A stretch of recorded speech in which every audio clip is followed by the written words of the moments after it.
Great മീഡിയസിലേക്ക് സ്വാഗതം. ഭ്രമയുഗത്തിൻ്റെ തെലുങ്ക് പതിപ്പ് ഇന്നലെ റിലീസ് ചെയ്തു. സിനിമയ്ക്ക് അതിഗംഭീരമായിട്ടുള്ള ഒരു കളക്ഷനാണ് ആദ്യ ദിനം വന്നിരിക്കുന്നത്. ആന്ധ്രാപ്രദേശ് തെലുങ്കാനയിൽ നിന്ന് മാത്രമായിട്ട് സിനിമ ട്രാക്ഡ് കളക്ഷൻസിലൂടെ 40 ലക്ഷം രൂപയോളമാണ് വന്നിരിക്കുന്നത്. അതായത് ഏറെക്കുറെ ഒരു 60 ലക്ഷം രൂപയ്ക്ക് മുകളിലാണ് സിനിമയുടെ ആദ്യ ദിന കളക്ഷൻ എന്ന് പറയാം. ഒരു സൂപ്പർ ഓപ്പണിംഗ് ആണ് ഈ ഒരു സിനിമയ്ക്ക് ലഭിച്ചിരിക്കുന്നത്. തെലുങ്ക് വെർഷൻ വരാൻ വേണ്ടി അവിടെയുള്ള ആരാധകർ കാത്തിരിക്കുകയായിരുന്നു. മലയാളം വെർഷൻ അവിടെ ഏകദേശം 50-ന് മുകളിലുള്ള തിയേറ്ററുകളിൽ നിറഞ്ഞാടുമ്പോൾ, ഒപ്പം തെലുങ്കും തമിഴും അവിടെ ഓടുമ്പോൾ നമുക്കൊരു കാര്യം മനസ്സിലാക്കാം. അവിടുത്തെ ഇൻഡസ്ട്രിയിൽ ഇത് ഇൻഡസ്ട്രി ഹിറ്റ് അടിക്കുമെന്നുള്ളതിന് സംശയങ്ങളില്ല. ഒരു സിനിമ ഇൻഡസ്ട്രി ഹിറ്റ് അടിക്കണമെങ്കിൽ അതാത് മേഖലയിൽ മുടക്കിയിരിക്കുന്ന കാശിൻ്റെ വിഹിതം അല്ലെങ്കിൽ അതിൻ്റെ മുകളിൽ നിൽക്കുന്ന എമൗണ്ട് വെച്ചിട്ടാണ്. ഒരു അന്യഭാഷാ സിനിമ അവിടെ ചെന്ന് നേടുന്ന ഏറ്റവും വലിയ കളക്ഷനിലേക്ക് മലയാളത്തിൽ നിന്നുള്ള ഈ ഒരു സിനിമ എത്തുന്നു എന്നുള്ളതാണ്. എന്താണെങ്കിലും ഇതുവരെ ഒരു മലയാള സിനിമയ്ക്കും ഒരു പാൻ ഇന്ത്യൻ റിലീസ് ഉണ്ടായിരുന്നില്ല. ഇതുവരെ ആദ്യമായിട്ട് ആണ് ഒരു മലയാള സിനിമയ്ക്ക് പാൻ ഇന്ത്യൻ റീച്ച് ലഭിക്കുന്നത്.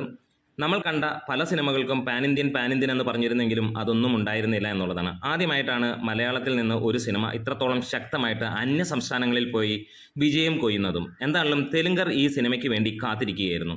തൻ്റെ സമകാലീനരായ എല്ലാ നടന്മാരെയും പിന്നിലാക്കിക്കൊണ്ടാണ് മമ്മൂട്ടിയുടെ ഈ ഒരു കുതിപ്പ്. എന്തിന്?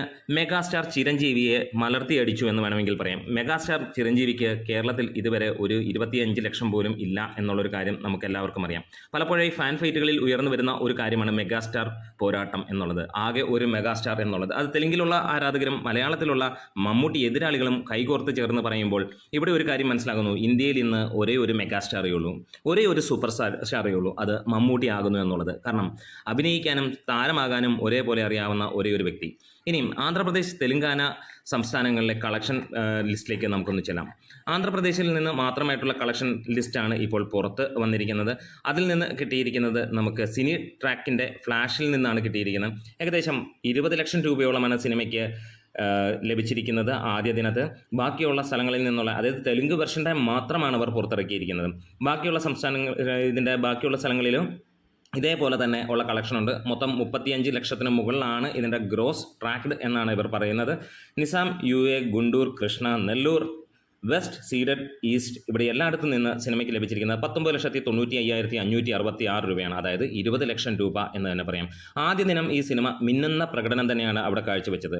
അത് ബ്രാൻഡ് ഓഫ് ഇന്ത്യൻ സിനിമ എന്നാണ് ഇപ്പോൾ മമ്മൂട്ടിയെ വിശേഷിപ്പിക്കുന്നത്. തെലുങ്കന്മാർക്കിടയിൽ മറ്റൊരു സംസാരം ഉയർന്നു വരുന്നു. ഒരാഴ്ചയ്ക്ക് മുമ്പ് കണ്ട YSR അല്ലല്ലോ ഈ കാണുന്ന മന്ത്രവാദി എന്നുള്ള ഒരു ചോദ്യമാണ് അവരിലേക്ക് വരുന്നത്. അവർ ഞെട്ടുകയാണ്. ഇതുവരെ അവരുടെ സിനിമയിൽ അവർ കണ്ടിട്ടില്ല, അവരുടെ താരങ്ങളിൽ അവർ കണ്ടിട്ടില്ല, ഏറ്റവും നന്നായി അഭിനയിക്കുന്ന അവരുടെ താരങ്ങളിലോ അവരുടെ സൂപ്പർ താരങ്ങളിലോ അവരുടെ മെഗാ താരങ്ങളിലോ കണ്ടില്ല ഇങ്ങനെയൊരു നടനെ. അവർ പറയുകയാണ് ഇന്ന് ഇന്ത്യയിലെ ഒരു നടൻ അല്ലെങ്കിൽ ഏറ്റവും വലിയ നടൻ ആര് എന്ന് അവരുടെ മനസ്സിൽ തോന്നുന്നത് മമ്മൂട്ടി തന്നെ. ഒരേ സമയം തന്നെ YSR ആയും ഒരേ സമയം ഇവിടെ മറ്റൊരു പോറ്റിയായും വരുന്ന ഒരു ആൾ എന്ന് തന്നെ പറയാം. അവരെ ഞെട്ടിച്ചുകൊണ്ടിരിക്കുന്നു അക്ഷരാർത്ഥത്തിൽ മമ്മൂട്ടി എന്ന നടൻ എന്ന് പറയാം. നമ്മളെ എല്ലാവരെയും ഞെട്ടിക്കുന്ന പോലെ നമ്മൾ ഞെട്ടി അതിന് ഞെട്ടലല്ലാതായെങ്കിൽ ഇന്ന് ആന്ധ്രക്കാർക്കും തമിഴന്മാർക്കും ഒക്കെ ഈ ഒരു നടൻ ഒരു അത്ഭുത വിസ്മയം തന്നെയായി മാറുന്നു. ആന്ധ്ര തെലുങ്കാനയിൽ നിന്ന് ഈ ആഴ്ച പ്രതീക്ഷിക്കുന്നത് 2 കോടിക്കടുത്താണ്. അതായത് ശനിയും ഞായറും കൂടെ ചേരുമ്പോഴത്തേക്ക് സിനിമയ്ക്ക് തീർച്ചയായും 2 കോടി എത്തും എന്നാണ് അവിടുത്തെ അനലിസ്റ്റുകൾ പറയുന്നത്. ഇതോടകം തന്നെ സിനിമയ്ക്ക് 50 ലക്ഷം രൂപയ്ക്ക് മുകളിലാണ് ആന്ധ്ര തെലുങ്കാനയിൽ നിന്നുള്ള ആദ്യ ദിനത്തെ കളക്ഷൻ. തമിഴും കന്നഡയും ഇതേപോലെ തന്നെ ഗംഭീരമായിട്ട് കസറുന്നു എന്നുള്ളത് തന്നെയാണ്. എന്താണേലും നമുക്ക് കാത്തിരിക്കാം. മമ്മൂട്ടിയുടെ ഈ ഒരു സിനിമ അന്യഭാഷകളിൽ കേരളത്തെ വെല്ലുന്ന തരത്തിലുള്ള ഒരു വിജയമാണ് കൊയ്തുകൊണ്ടിരിക്കുന്നത്. കേരളത്തിൽ നിന്ന് ഇതുവരെ സിനിമയ്ക്ക് 20 കോടിക്ക് അടുത്താണ് കളക്ഷൻ വന്നിരിക്കുന്നത്. വേൾഡ് വൈഡ് ആയിട്ട് സിനിമയ്ക്ക് 46 കോടിയോളമാണ് വന്നിരിക്കുന്നത്. ഇന്നത്തെ ദിവസം കഴിയുന്നതോടെ സിനിമ 49 കോടിക്ക് മുകളിലേക്ക് എത്തും. നാളെ കൊണ്ട് സിനിമ 54-55 കോടിയിലേക്ക് എത്തും എന്ന് തന്നെയാണ് പ്രതീക്ഷിക്കുന്നത്. ഈ ഒരു സിനിമ ശനി ഞായർ കൊണ്ട് എത്ര കോടി നേടുമെന്നാണ് നിങ്ങൾ പ്രതീക്ഷിക്കുന്ന കമൻസിലൂടെ എന്ന് പറയാം. ആന്ധ്ര, തെലുങ്കാന, കന്നഡ അങ്ങനെയുള്ള സ്ഥലങ്ങളിൽ ഉള്ളവരാണ് നിങ്ങൾ സിനിമ കണ്ടിട്ടുണ്ടെങ്കിൽ ഒന്ന് കമൻസിലൂടെ പറയാം. നിങ്ങൾ ആ ഏരിയയിലുള്ളവരാണെങ്കിൽ അവിടെയുള്ള ജനങ്ങളുടെ സംസാരത്തെക്കുറിച്ചൊന്ന് സംസാരിക്കാം. അപ്പോൾ നമ്മുടെ വീഡിയോസ് ഇഷ്ടമെങ്കിൽ ഒന്ന് സപ്പോർട്ട് ചെയ്യണം. Great medias.